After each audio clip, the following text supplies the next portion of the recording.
अस्सलाम वालेकुम नाज़रीन, मैं हूँ आयशा जुल्फ़िकार। आप देख रहे हैं प्रोग्राम पासबान इस्लाम।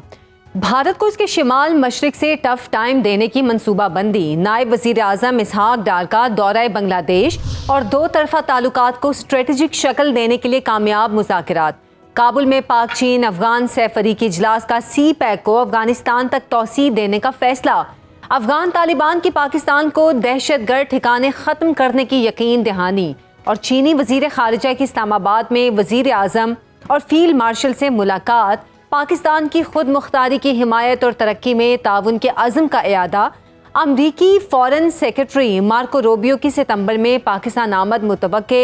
इंसदादे दहशतगर्दी, तिजारत और दो तरफ़ा ताल्लुकात मजबूत करने पर मुशावरत का इम्कान यकीनन अहम पेशरफ्त है।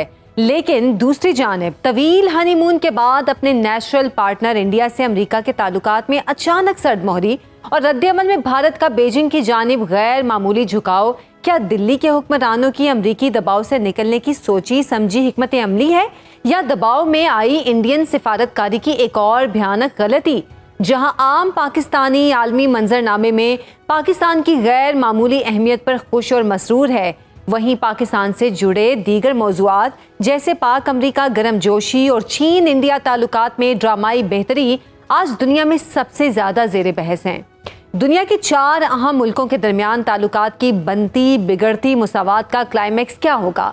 क्या बांग्लादेश सानिहा कतर की माफ़ी और $4 अरब हर जाने के बगैर पाकिस्तान के लिए अपने दिल के दरवाजे खोल देगा? इस्लामाबाद से ढाका, बीजिंग से दिल्ली और दिल्ली से अमरीका, सिफारतकारी की विकेट पर इलाकाई मफादात के इस खेल में किसकी जीत और किसकी हार होगी? इसी पर बात करते हैं। हमारे साथ मौजूद हैं साबिक सफ़ीर शाहिद कयानी साहब। बहुत शुक्रिया सर आपके वक्त का। नायब वज़ीर आज़म इसहाक डार के दौरा बांग्लादेश के क्या समरात देख रहे हैं आप? क्या पाकिस्तान और बांग्लादेश दो तरफ़ा ताल्लुकात को स्ट्रेटजिक बुनियादों पर उस्तवार कर सकेंगे, जबकि बदला हुआ बांग्लादेश भी पाकिस्तान से सानिहा कतर पर आम माफ़ी और $4 अरब तलाफी का ख्वाह है? पहली बात यह है कि ये नायब वज़ीर आज़म और वज़ीर ख़ारिजा इसहाक डार साहब की जो इस वक्त विज़िट है बांग्लादेश में, उसकी बड़ी अहमियत है। उसकी वजह मैं बताता हूँ। कई दहाइयों से बांग्लादेश और पाकिस्तान के दरमियान जो रवाबत थे वो बिल्कुल आप समझें कि ना होने के बराबर थे। मैं बांग्लादेश में रहा हूँ, डेप्टी हाई कमिश्नर और फिर एक्टिंग हाई कमिश्नर भी रहा हूँ। और जिस वक्त बेगम खालिदा ज़िया की हुकूमत थी, उनकी हमने विजिट भी करवाई थी पाकिस्तान में। लेकिन जब से ये हसीना वाजिद साहब की हुकूमत आई, उन्होंने ये एक ठान लिया कि जी पाकिस्तान के साथ जो ताल्लुकात हैं, ज़ाहिर है इंडियन इन्फ्लुएंस भी था, उनका अपनी अवामी लीग का बैकग्राउंड भी है, वो किसी चीज़ की सुनने के लिए तैयार नहीं थे और उन्होंने बिल्कुल मुंतका कर हमारे साथ ताल्लुकात तकरीबन ख़त्म कर दिए। ना फ्लाइट्स थी, न लोगों का आना जाना था, ना स्टूडेंट्स के एक्सचेंज, न बिजनेस के एक्सचेंज। तो आप समझें जब पीपल टू पीपल कॉन्टैक्ट ही ख़त्म हो जाए तो फिर ताल्लुकात क्या रहते हैं। और फिर मैंने एक चीज़ देखी कि जब भी इनकी हुकूमत थी या नहीं थी, अवाम जो थी बांग्लादेश की अवाम, वो शायद अवामी लीग के साथ हो, लेकिन हिंदुस्तान के लिए उनके लिए कोई सिंपैथीज नहीं थी। उसकी वजह बताता हूँ क्या है। बिजनेस के अंदर और मीडिया के अंदर हिंदुस्तान के जो बड़े लोग थे, उनकी बहुत सारी उन्होंने उन पर कब्जा किया हुआ था, जिसकी वजह से ये आहिस्ता आहिस्ता बांग्लादेश के लोगों के अंदर हिंदुस्तान के खिलाफ, मैं नफरत तो नहीं कहूँगा, लेकिन उनके लिए कोई सिंपैथी नहीं थी।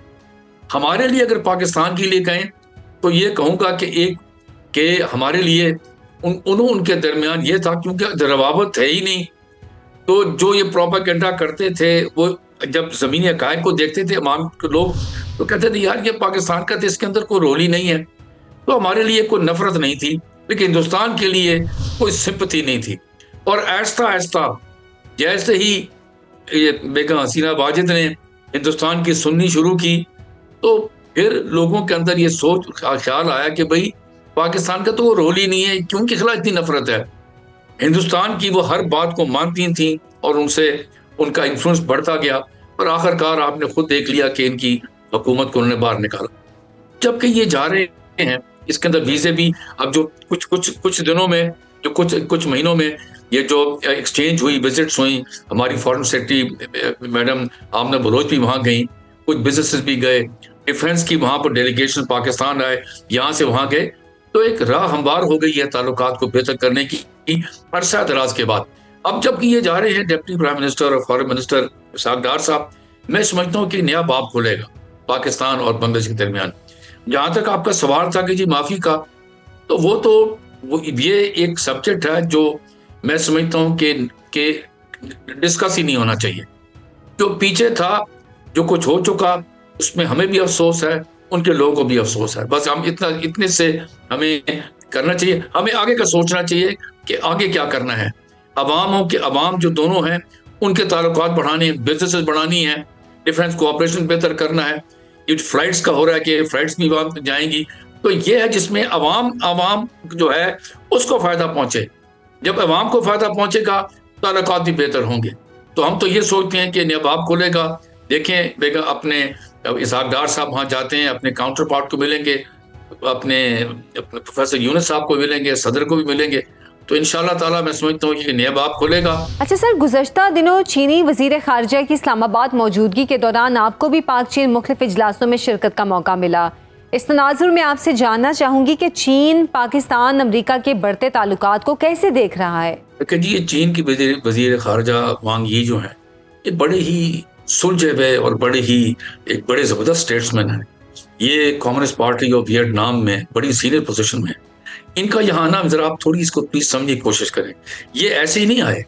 ये पहले अगर आप देखें तो मिस्टर वांग यी ने ट्राइलेटरल मीटिंग करवाई अफगानिस्तान के अंदर, इसमें पाकिस्तानी वजीर खारजा अफगानिस्तान के और चाइना के, इन्होंने वहां बैठे बात कराई तीनों की। अब जो दोनों चीन और पाकिस्तान है, वो दोनों का एक मौकफ है कि एक जब स्टेबिलिटी आएगी, सुकून आएगा अफगानिस्तान में, तो हालात भी रीजन के बेहतर होंगे। बहुत सारे प्रोजेक्ट रुके हुए हैं। दूसरा जो दहशतगर्दी का इशू है, वो चीन को भी परेशानी है और हमें भी है, और इनको बता के हम थक चुके हैं। फौजी क़यादत हमारी, सियासी क़यादत बता चुकी है तालिबान की लीडरशिप को कि भाई अपने इलाके को आप इस्तेमाल ना होने दें दहशतगर्दी। हमारे फौजी, अवाम और पुलिस वाले अपनी जानें दे रहे हैं, ठीक है ना, कोई फालतू जाने तो नहीं हमारी। तो हम समझा रहे हैं इनको, तालिबान को, कि भाई अपने इलाके को इस्तेमाल ना होने दें, लेकिन उनकी लगता है समझ नहीं आ रही। तो ये जो ट्राइलेटरल मीटिंग थी, ये मैं समझता हूँ कि बहुत अच्छा कदम है। उसके बाद यही वजीर खारजा हिंदुस्तान गए और वहां पर उन्होंने ताल्लुकात बेहतर करने की कोशिश की, पर बातचीत हुई। बॉर्डर पे भी जो इशूज हैं उस पर हुई, ट्रेड पर कोई बात, क्योंकि उनकी ट्रेड जो है आपस की, हिंदुस्तान और चीन की, हमसे बहुत ज्यादा है। तो ये जो चीनी लोग हैं, ये बड़े समझदार लोग हैं। ये कोएग्जिस्टेंस को समझते हैं, पीसफुल कोएग्जिस्टेंस। जिनके साथ बॉर्डर मिले हुए, उनको चाहते हैं कि उनके साथ एक कोएग्जिस्ट करें। फिर ये पाकिस्तान आ गए, जिसके ऊपर वजीर खारजा ने, चीनी वजीर खारजा ने कहा कि सबसे इंपॉर्टेंट मेरी इन तीनों मुल्कों में विजिट वो पाकिस्तान पर है। यहाँ पर हमारा जो उनकी जो विजिट है, वो एक डायलॉग जो हम इनके साथ चल रहा है, कई दहाइयों से चल रहा है, ये उसकी वो उस पर ये उसके ऊपर जो कहते हैं ना कि ये एक रिलेशनशिप ऑफ ट्रस्ट है, उस पर एक नया कदम है। उस पर सी पैक पे भी बात हुई, रेलवे लाइन की वो जो बात कर रहे हैं, वो जो लगाना चाहते हैं वो भी हुई, और बहुत सारी और चीज़ों पर हुई। मुझे ये भी यकीन तो नहीं, सॉरी मैं कह नहीं सकता, लेकिन जो उनकी वहाँ हिंदुस्तान में उनकी लीडरशिप से जो बातचीत करके आए, वहाँ 4 दिन रह कर आए, वो भी हमारे उनके साथ शेयर की गई होगी, मिलिट्री लीडरशिप के साथ भी और सियासी लीडरशिप के साथ। अच्छा सर, भारत के चीन से बढ़ते ताल्लुकात, क्या ये तब्दीली मौसमी है, हालात का जबर है, या वाकई इंडिया अमेरिका ताल्लुकात की हैप्पी एंडिंग हो चुकी है? देखें जी, खारजा पॉलिसी के अंदर कोई चीज़ एंड नहीं होती। एक चीज़ याद रखें, हम जब कई दफ़ा मैं सुनता रहता हूँ ना जी कि हमारे बरादराना ताल्लुकात हैं, बरादराना ताल्लुकात होते ही नहीं, एग्जिस्ट ही नहीं करते। खारजा पॉलिसी के अंदर आप देखते हैं कि आपका नेशनल इंटरेस्ट क्या है, ठीक है जी, उसी के मुताबिक खारजा पॉलिसी बनती है। इस वक्त प्रेसिडेंट ट्रंप, क्योंकि असल प्रेसिडेंट ट्रंप का एक थोड़ा सा एक चैलेंज है कि वो अपनी बात पर कई दफ़ा कायम रहते हैं, कई दफ़ा बदल भी देते हैं। इस वक्त उन्होंने, जो मैं आपको बताता हूँ कि हिंदुस्तान के साथ, पहले सुन लीजिएगा, जो उनकी खफगी है वो 2-3 वजूहात से है। एक सच्चाई को उन्होंने, कहते हैं हमारा जो उनके साथ जो हमारी, जब ये पहलगाम का इंसिडेंट हुआ तो वो क्या था, बैटल ऑफ नैरेटिव्स था। हम क्या कह रहे हैं और हिंदुस्तान क्या कह रहा है। हिंदुस्तान की अनफॉर्चुनेटली जो उनकी नैरेटिव थी, उनकी जो वो कह रहे थे, वो सच्चाई पे मबनी नहीं था, हमारा सच्चाई पे मबनी था। हम ये कह रहे थे कि जी जंग जो हुई है, एक तो पहली बात है कि हिंदुस्तान ने जंग मुसल्लत कर दी हमारे पे, इंतजार भी नहीं किया कि भाई इसकी इंटरनेशनल इन्वेस्टिगेशन हो जाए, वो भी नहीं किया, और हमने कहा करा दे। फिर इन्होंने क्या किया कि जब हम ये 4 दिन की जंग जब खत्म हुई तो हमने एक्सेप्ट किया कि जी प्रेसिडेंट ट्रंप ने ये जंग बंद करवाई है, सीज फायर करवाया। हिंदुस्तान आज तक उसको डिनाई करता रहा।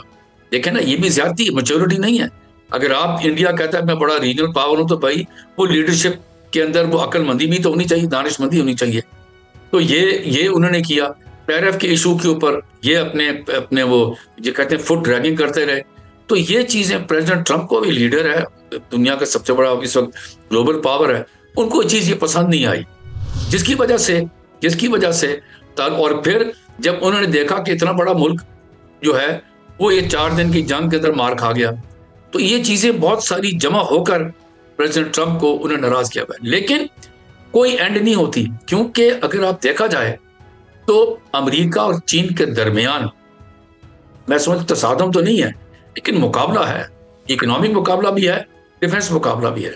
तो इसलिए आज जो बात हो रही है, कल जाकर इसका क्या होगा, क्या अमेरिका फिर हिंदुस्तान को इस्तेमाल करेगा चीन के खिलाफ उसको कंटेन करने। हालांकि ये जितनी भी पीछे होती रही हैं, कोशिशें होती रही हैं इंडिया को चीन के साथ वो कंटेन करने की, वो सब के सब जिसमें मार खाई गई है।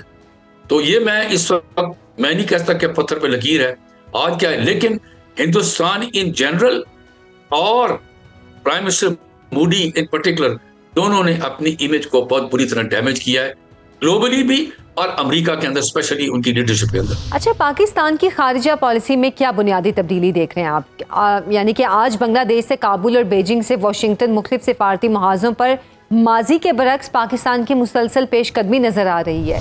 ये बिल्कुल ठीक है जी। मैं आपको ये कहूँगा कि हम बिला वजह के हमारी अपनी खारिजा पॉलिसी और हमारे जो फॉरेन सर्विस के ऑफिसर्स हैं, जो हमारी एम्बेसीज बाहर हैं और जो हेडक्वार्टर के अंदर फॉरेन ऑफिस है जिसके अंदर वज़ीर ख़ारिजा हैं, फॉरेन सेक्रेटरी और बाकी अफसरान हैं, उनके मुतल्लिक हम बिला वजह के तनकीद करते थे। लेकिन अब आपने देख लिया कि उनकी मेहनत हमारी जो वज़ारत ख़ारिजा के अफसरान हैं और हमारी एम्बेसीज जो हैं, इनकी देख लें कि किस्म की बेहतरीन किस्म की सीमलेस जो काम हुआ, और जिसकी वजह से हमारी जो एम्बेसीज ने अपनी होस्ट गवर्नमेंट्स के जो बताया जो हम मुल्क में थे, और कि जी हमारी हम कि ये जो पहलगाम के ऊपर जो हुआ है उसमें हमारी ओपिनियन क्या है, और फिर वही जो उनके जवाब अपने हेडक्वार्टर में इस्लामाबाद में बताया गया।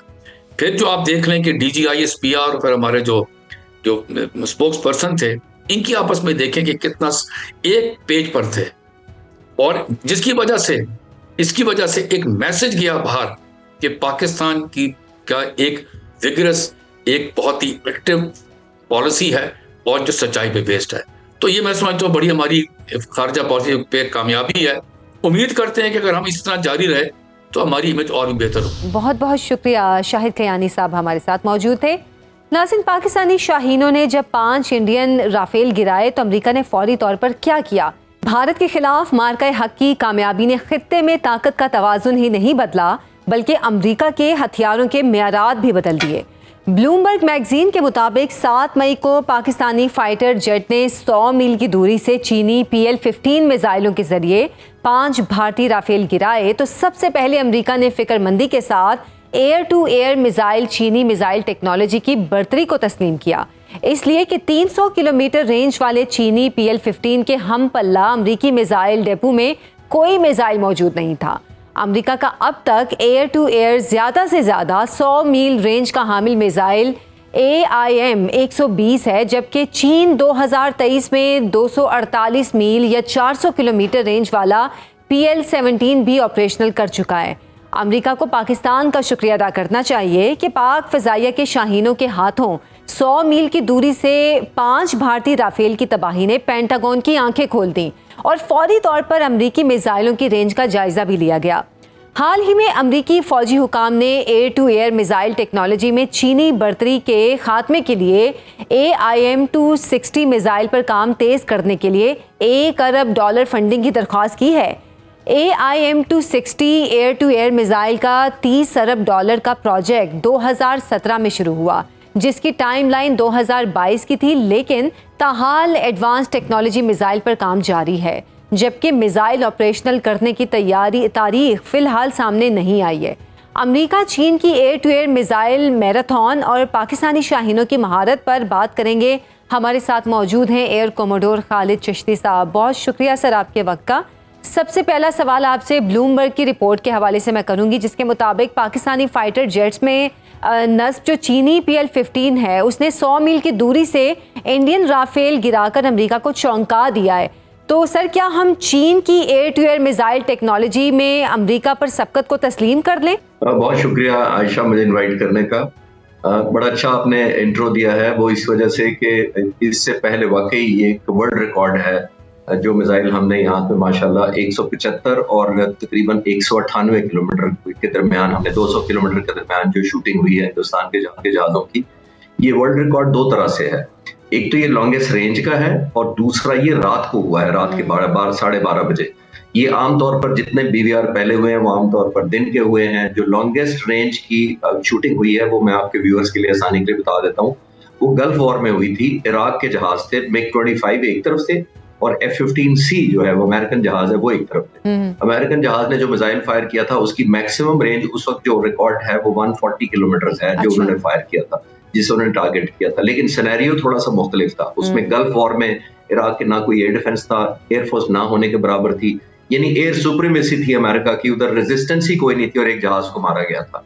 यहाँ पे बिल्कुल ऑपोजिट था कि एयरफोर्स हमसे तकरीबन 3 गुना बड़ी थी। रात के वक्त उन्होंने ऑफेंस लॉन्च किया, उन्होंने सरप्राइज दिया, इनिशिएटिव उनके पास था और उन्होंने समझा था कि हमें शायद सबक सिखाएंगे। लेकिन आपने सही कहा कि हमने 175 और 200 किलोमीटर के दरमियान फायर करके दुनिया को सिर्फ हैरान नहीं कर दिया, सारे तज्जियों को उल्टा कर दिया, बल्कि जो मिलिट्री हार्डवेयर बनाने वाली कंपनियां, जो आपने सही कहा एमराम और दूसरी बनाने वाली कंपनियां, उनको फिक्रमंद करके उनके मिसाइल्स और टेक्नोलॉजी को ऑब्सोलीट कर दिया। क्योंकि जब अमेरिका ये सोचता है या कोई भी वेस्टर्न मुल्क ये सोचेगा कि अगर हमारा कहीं कन्फ्रंटेशन हुआ किसी भी एयरफोर्स के साथ जिसके पास ये मिसाइल हुए, चाइना के जो पाक फिजाइया के वास्ते, तो इसका मतलब ये है कि उनके ओपोनेंट जो है वो अमेरिकन जहाजों को पहले शूट कर सके। बिल्कुल। तो ये फिक्रमंदी उनकी जायज भी है और ये एक नीड ऑफ द आवर जिसको कहते हैं ना, ये जरूरत भी है उनकी कि ये इमीडिएट फंड रिलीज करें, क्योंकि सारी टेक्नोलॉजी लेस रेलेवेंट हो गई है एज कम्पेयर टू चाइनीज। और अल्हम्दुलिल्लाह क्रेडिट गोज टू पाक फिजाइया, जिन्होंने ये साबित किया है कि सिर्फ वेपन सिस्टम इंपॉर्टेंट नहीं होता, उसकी एम्प्लॉयमेंट भी और उसके पीछे बहादुरी भी जरूरी होती है। बिल्कुल ठीक कहा आपने सर। तो अभी आपने पाक फिजाइया की तारीफ भी की है और मेरा सवाल भी यही था कि दुनिया की जदीद जंगों में ये पहली बार हुआ है कि एयर टू एयर 100 मील की दूरी से जहाज़ों को कामयाबी से निशाना बनाया गया है। इसमें ज़्यादा कमाल, फिर हम वही बात आपसे मैं पूछ रही हूँ, पायलट्स की महारत को हम कहेंगे या फिर चीनी मिसाइल भी, इसमें जाहिर सी बात है वो भी काफ़ी महारत के हामिल थे, तो ज़्यादा कमाल आप किसको कहेंगे? देखिए, मैन्युफैक्चरर तो दुनिया में बहुत होते हैं। जैसे मैंने कहा कि राफेल इससे पहले कभी शूट डाउन नहीं हुआ, कॉम्बैट्स में इसने हिस्सा लिया है, 24 साल से ये जहाज उड़ रहा था। इसके 9 आज तक क्रैश हुए हैं राफेल के, आज तक 9 के 9 पीस टाइम में क्रैश हुए हैं मुख्तलिफ वजूहात की बिना पर। 2 जहाज आपस में टकरा गए थे, वो एरोबैटिक्स करते, वो ह्यूमन एरर था। 7 जहाज तबाह हुए थे राफेल, जिसमें से 6 पायलट जान से गए। यानी कहना मैं ये चाह रहा हूं कि देखिए, राफेल जहाज कंपनी ने बहुत अच्छा बनाया था। 24 साल में 7 जहाज अच्छा सेफ्टी रिकॉर्ड है flight safety point of view से। लेकिन यहाँ पे 1 घंटे के अंदर हिंदुस्तान ने अपने 5 जहाज तबाह करवाए हैं और 6 टोटल राफेल, जिसमें से 4 है। तो अब ये देखना, डेफिनेटली हर एनालिस्ट ये मानने पर मजबूर हुआ है कि ये एम्प्लॉयमेंट मैटर करती है। जहाज बना लेना या मिसाइल बना लेना एक चीज होती है। पाक फिजाइया ने जिस इनोवेशन से ये एम्प्लॉय किए हैं, इनोवेशन का मतलब ये है कि राफेल जहाज जिसके ऊपर जबरदस्त स्पेक्ट्रा जो इलेक्ट्रॉनिक वॉरफेयर सूट लगा हुआ है, वो सबसे पावरफुल है अगेंस्ट मिसाइल्स, यानी कि उसके खिलाफ जो मिसाइल आ रहा होता है वो तकरीबन 150 किलोमीटर से उसको डिटेक्ट कर लेता है जी। पाक फिजाइया के पायलट्स ने इतनी इनोवेशन और जिद्दत डाली अपने एम्प्लॉयमेंट में कि तकरीबन उनको हार्डली फ्यू किलोमीटर, जिसको कहते हैं ना कि 15-20 किलोमीटर पर जाकर खबर हुई उन पायलट्स को। और जब तक ये बहुत देर हो चुकी थी और उन पायलट्स के पास ये टाइम ही नहीं बचा था कि वो अपना कोई एवेसिव या डिफेंसिव मैनूवर कर सके। तो ये कमाल सारा मनाने वाले को डेफिनेटली है। लेकिन जैसे मैंने अर्ज किया कि राफेल भी बना रहे हैं, लेकिन इन्होंने कैसा एम्प्लॉय किया बड़ा मैटर करते का। तो ये पाक फिजाइया को बहुत बड़ा क्रेडिट जाता है। उन्होंने ना सिर्फ दुनिया को हैरान किया है बल्कि सारी स्टडीज को आउट कर दिया है, बल्कि दुनिया को रीथिंक करने पर, जो आप कह रही है रिपोर्ट आई है, उनको मजबूर किया है कि ये तो जो हम बना के समझ रहे थे कि हमारे वेपन्स बड़े कारगर हैं और आने वाली जंगों में जबरदस्त काम करेंगे, उनको तो ऑलमोस्ट अगर इररेलेवेंट नहीं किया तो लेस रेलेवेंट जरूर कर दिया पाक फ़िज़ाइया। अच्छा, लेकिन सर फिर क्या वजह रही कि जो इंडियन राफेल गिरे तो उसके जवाब में दूसरे इंडियन जेट्स पाकिस्तानी फाइटर्स को जवाब देने नहीं आए? देखिए, मैंने जैसे वॉर के दौरान भी आपके चैनल्स पे भी कई दफा अर्ज किया था, मैं ये कह रहा हूँ कि हमेशा एम्प्लॉयमेंट स्ट्रैटेजी बड़ा मैटर करती है। ये सिर्फ वेपन्स ले लेना कोई बहादुरी नहीं होती। अगर मुझे कोई दुनिया की बेस्ट गन कोई दे दे और मुझे कहे ये शूट करो इस गन से, तो अगर मेरे से निशाना ना लगे तो वो फिर गन का कसूर नहीं है, क्योंकि वो दुनिया की बेहतरीन गन है, लेकिन मुझे ना स्किल आती है ना मेरा निशाना सही है। तो असल बात इसकी एम्प्लॉयमेंट होती है, उसकी ट्रेनिंग होती है, और सबसे बड़ी बात है आपकी जुर्रत और बहादुरी होती है, यानी आप कितना बड़ा रिस्क लेने को तैयार हैं। ये जो पाक फ़िज़ाइया ने जो मिशन किए थे, इसमें उतना ही रिस्क इनके अपने शूट डाउन होने का भी था, खुदा ना खास्ता। तो ये ज़हन में रखिएगा कि बहादुरी भी बड़ा मैटर करती है। जिस बोल्डनेस से, जितना बड़ा रिस्क लेते हुए पाक फ़िज़ाइया के शाइनों ने एंगेज किया, वो बड़े रिस्की मिशन थे, नो डाउट अबाउट इट। क्योंकि राफेल का जो अपना रेडार है, अपना जो इलेक्ट्रॉनिक स्वीट है और अपना जो मीटियोर मिसाइल है, वो इतना पावरफुल है कि वो भी ऑलमोस्ट मैचिंग था। लेकिन जो फर्क आया था वो ये था कि पाक फ़िज़ाइया के पायलट्स ने और दूसरे एयर डिफेंस कंट्रोलर ने, सरफेस टू एयर कंट्रोलर्स ने, सैटेलाइट्स ने, स्पेस ने, सबने इतना ज्यादा इंटीग्रेट करके इसको मल्टी डोमेन ऑपरेशन में कन्वर्ट किया था। बल्कि उन सब की एक किल पिक्चर थी। किल पिक्चर का मतलब होता है कि किस तरह दुश्मन को मारना है। उस पर तमाम जितने एसेट्स उस वक्त थे, चाहे वो जमीन पर थे, हवा में थे, एटमॉस्फेयर में थे, स्पेस में से, सैटेलाइट में थे, सबके ज़हन में एक पिक्चर थी कि इस तरह हम ट्रैप करेंगे, इस तरह दुश्मन के रेडार्स को जैम करेंगे, इस तरह उनको डिसीव करेंगे, इस तरह के राफेल पायलट्स को अनअवेयर रखेंगे। आखिरी वक्त तक इनको 25-30 किलोमीटर पर पता लगे कि मिसाइल आ रहा है, लेकिन उस वक्त तक बहुत देर हो चुकी होगी। तो ये एम्प्लॉयमेंट स्ट्रैटेजी को कमाल है। ये सारे का सारा वेपन्स तो सारी दुनिया के पास अवेलेबल हो सकते हैं, कैश आप पैसे दें और वेपन खरीद लें। लेकिन वो J-10C की मैं मिसाल देता हूँ जाते जाते। J-10C हम 3.25 साल से उड़ा रहे थे अल्हम्दुलिल्लाह। किसी दुनिया की एयरफोर्स ने अभी तक ऑर्डर नहीं किया था चाइना को इस जहाज का। PL-15 कब से है? ये पहली दफा जिसने निशाना लगाया। तो जब पाक फ़िज़ाइया ने साबित किया शाइनों ने कि हम कर सकते हैं, पूरी दुनिया को, कुछ लोगों को फिक्रमंद हुई और कुछ लोगों को ये तजस्सुस हुआ कि हमें भी अपनी एयरफोर्स में शामिल करना चाहिए। तो हमने इसको गेम चेंजर कहते थे इस जहाज को। मैं डॉक्यूमेंट्री 6 साल से बना रहा हूँ। मैंने कुछ चंद महीने पहले एक डॉक्यूमेंट्री में कहा था, उसका नाम ये कहा था J-10C द गेम चेंजर। उससे अल्हम्दुलिल्लाह वही बात साबित हुई, उसने गेम चेंज कर दिया। बिल्कुल। अच्छा sir, air to air missile technology की ये टेक्नोलॉजी दुनिया के कितने मुल्कों के पास है? क्योंकि ये बहुत अनहोनी लगती है जब ये मिसाइल हज़ारों किलोमीटर स्पीड से उड़ने वाले फाइटर जेट्स को काबू कर लेते हैं, और ये मुमकिन कैसे हो पाता है?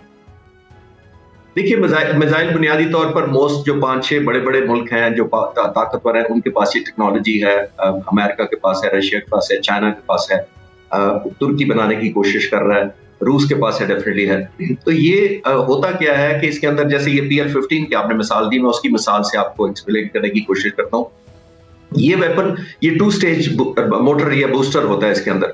वो पहला स्टेज इसको पुश देता है और एक्सेलरेट करता है तकरीबन Mach 4 स्पीड होती है आवाज की रफ्तार से 4 गुना ज्यादा। Mach 1 होती है तकरीबन 1100 किलोमीटर के करीब। Mach 4 का मतलब है तकरीबन 4,500-5 हजार किलोमीटर की स्पीड से ये जाता है जहाज की तरफ और इतनी ज्यादा एक्सेलरेट करता है। पहला जो स्टेज उसका खत्म होता है और उसके बाद वो बर्नआउट हो जाता है, जिसको फ्यूल कहते हैं, और फिर दूसरा हिस्सा लेते हैं। उसके अंदर इसका अपना रेडार भी है, सेंसर्स लगा होता है जो रेडार को, जो दुश्मन के जहाज को लॉक करता है और उसकी तरफ उसी स्पीड से जाता है और ऑब्वियसली उसकी मनूवरेबिलिटी को भी केटर करता है। जहाज अगर मनूवर कर जाए, अपनी जगह को चेंज कर दे, उसको छोड़ता नहीं है ये।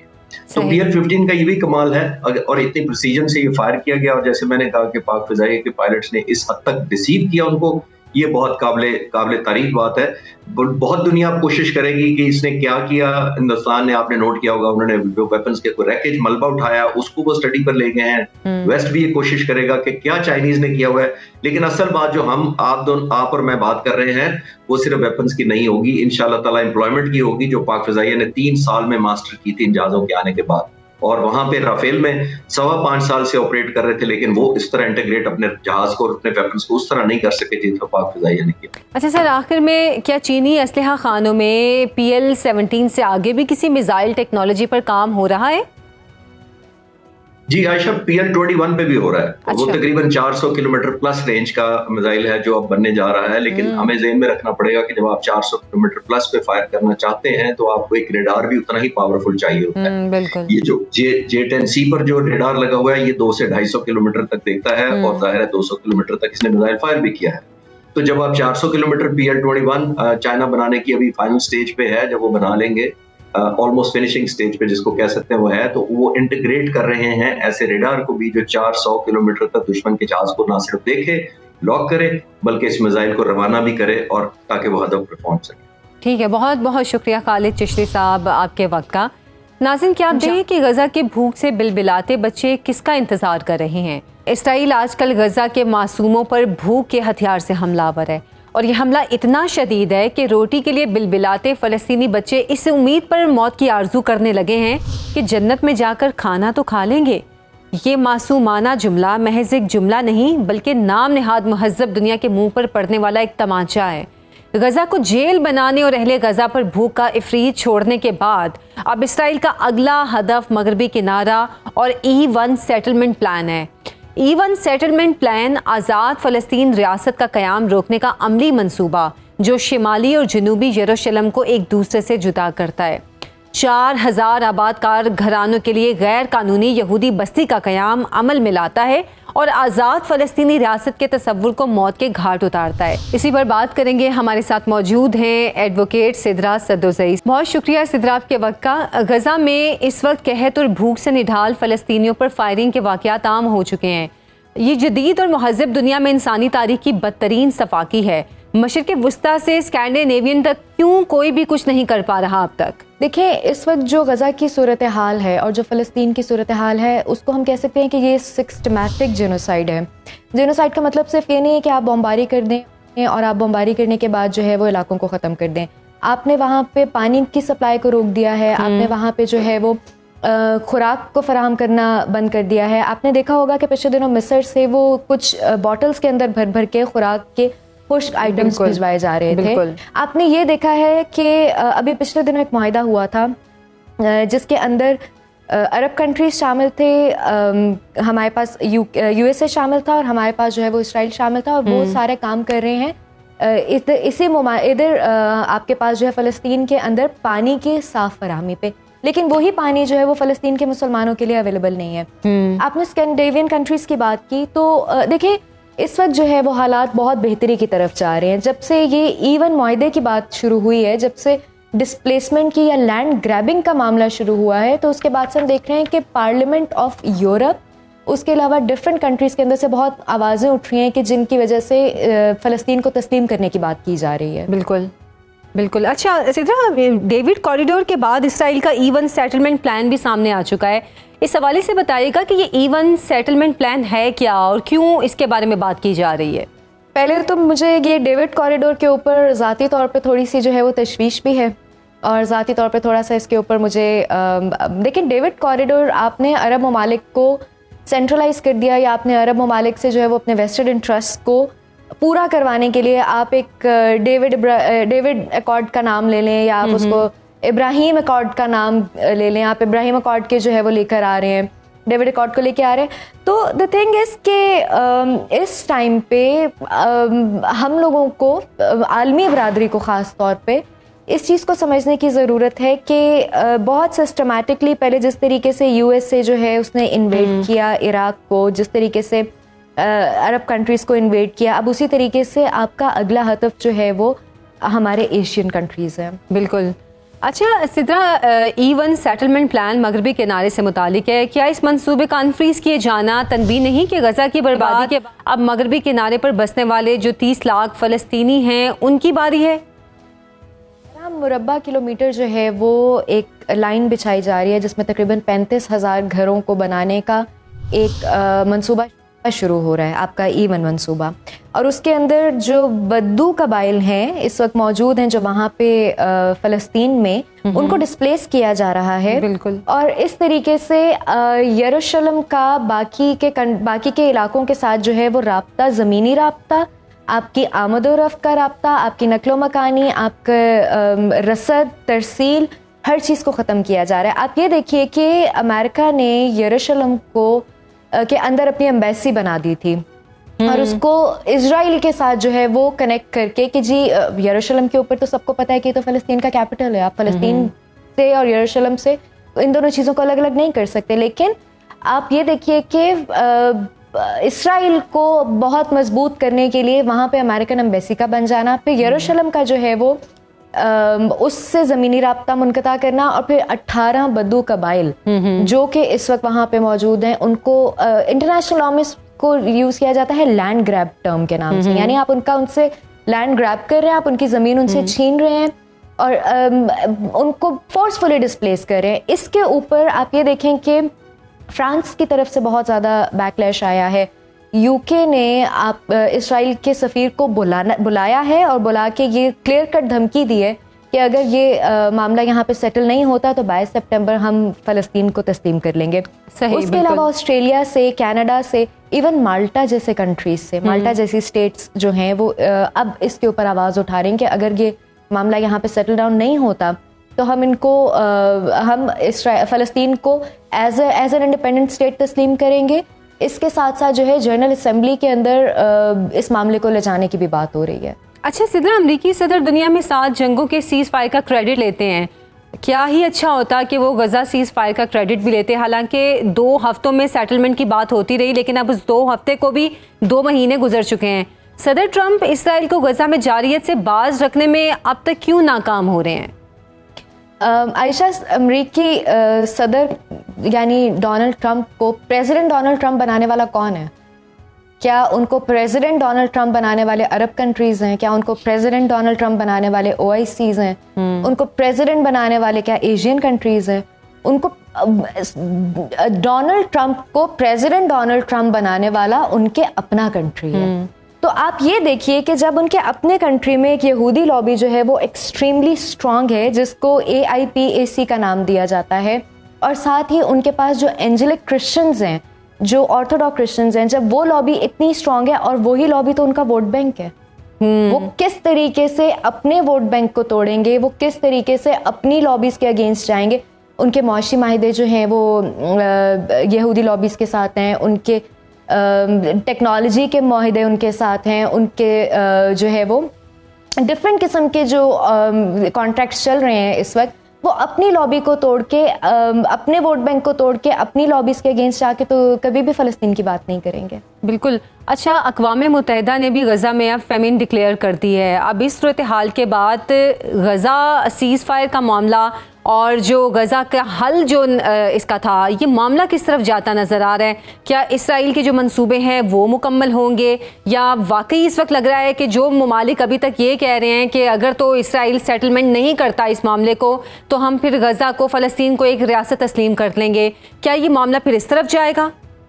देखिए, जो नेतन्याहू है ना, वो तो इंटरनेशनल क्रिमिनल कोर्ट से ऑलरेडी एक मुजरिम डिक्लेयर्ड है, लेकिन चूंकि वो स्टैट्यूट ऑफ रोम को नहीं मानते जिसके अंडर आपके पास ICC बनी थी, तो वो कहते हैं कि हमारे ऊपर तो इसकी जुरिस्डिक्शन नहीं है। फिर जहाँ तक बात है अक़वाम मुत्तहिदा की, हमें बहुत सारे कंट्रीज से जब रिकग्निशन की आवाज़ें सुनने को मिल रही हैं, तो ये एक बहुत पॉजिटिव स्टेप है towards the freedom of Palestine, towards the declaration of the state of Palestine. और इसके ऊपर अब अगेन सितंबर जो है, सितंबर मैं ये नहीं कहती कि सितंबर इज़ द डेडलाइन, लेकिन जब आपके पास Germany, France, UK, Canada, Australia जैसे ममालिक उठ के बात कर रहे हैं कि इस मामले को जंगबंदी की तरफ ले जाया जाए, वरना हम तस्लीम कर लेंगे फ़लस्तीन की रियासत को एक खुद मुख्तार रियासत के तौर पे। देखिए, हमारे पास हिस्ट्री बहुत वाज़े तौर पे मौजूद है फ़लस्तीनियों का जेनोसाइड। ये इंटरनेशनल लॉज की जब हम बात करते हैं, this is a humanitarian crime, और इसी ह्यूमैनिटेरियन क्राइम की बेस पे Netanyahu is a war criminal and he is a declared war criminal. बिल्कुल। तो अक़वाम मुत्तहिदा और ये सितंबर का जो महीना है, इवन मैं ये देख रही थी कि माल्टा ने तो सितंबर की भी बात नहीं की, उन्होंने तो कहा कि हम इसी महीने के आखिर में जो है वो कोई ना कोई इसके ऊपर अपना स्टैंड को क्लियर कर देंगे। बहुत पॉजिटिव आवाज़ें हमें सुनने को मिल रही हैं, and I really hope, being a Muslim, being a human being, मैं दुआ भी कर रही हूँ अपने रब की बारगाह में कि हम बहुत जल्द फ़लस्तीन और कश्मीर को आज़ाद देखें। बिल्कुल, ये हम सबकी भी दुआ है। बहुत शुक्रिया। सिद्रा सदुज़ई हमारे साथ मौजूद थी। नाज़रीन, पाक बहरिया के आबदोज बेड़े में तीसरी हंगू क्लास सबमरीन की शमूलियत इस लिहाज से काफ़ी खुशाइंद है कि जदीद सबमरीन ज़ेर-ए-आब पाकिस्तान के दिफा को मज़ीद मौसर बनाएगी। पाकिस्तान की हंगू क्लास तीसरी आबदोज भी ज़ेर-ए-आब मुसलसल 18 रोज़ गुजारने की गैर मामूली सलाहियत की हामिल है। चीनी ताउन से तैयार की जाने वाली हंगू क्लास आबदोज की असल ताकत एयर इंडिपेंडेंट प्रोपल्शन सिस्टम है।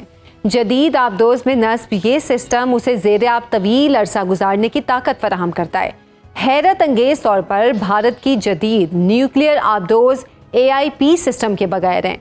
संजीदा भारतीय मीडिया टेक्नोलॉजी के इस्तेमाल में पाकिस्तान की हंगू क्लास आबदोज की बर्तरी को तस्लीम कर रहा है।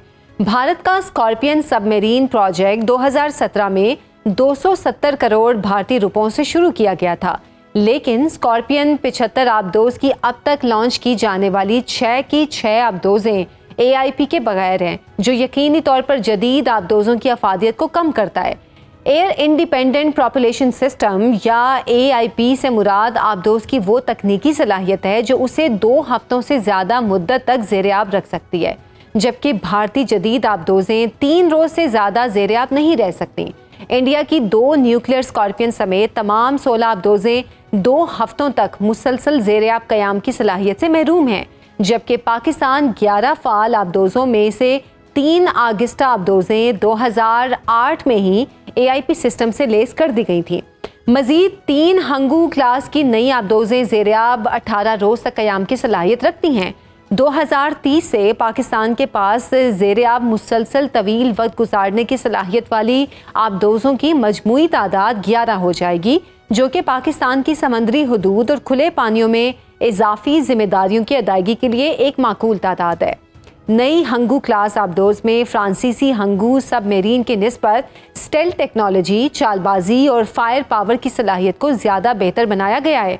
हंगू क्लास एक तरह से भारतीय न्यूक्लियर आबदोजों की सेकेंड स्ट्राइक कैपेबिलिटी का मौसर जवाब भी है, क्योंकि हंगू क्लास सबमरीन जौहरी सलाहियत के हामिल बाबर 3 क्रूज मिसाइल फायर करने की सलाहियत भी रखती है।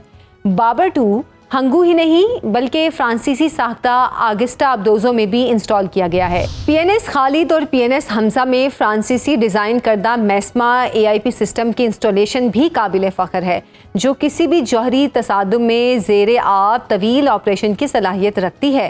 प्रोग्राम से मुझे इजाज़त दें। अल्लाह हाफिज़।